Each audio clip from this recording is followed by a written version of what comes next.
अष्टादशशक्तिपीठस्तोत्रम्।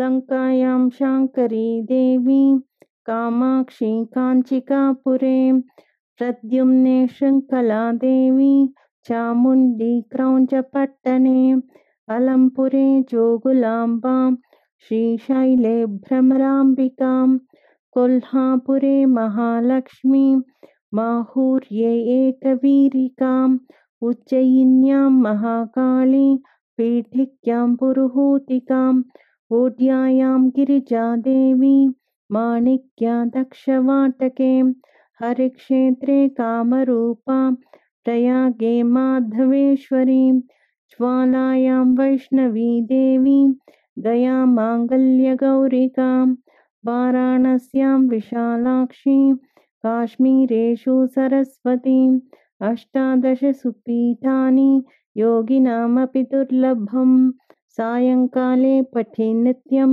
सर्वशत्रुविनाशनं सर्वरोगहरं दिव्यं सर्वसम्पत्करं शुभम् इति अष्टादशशक्तिपीठस्तोत्रं सम्पूर्णम्।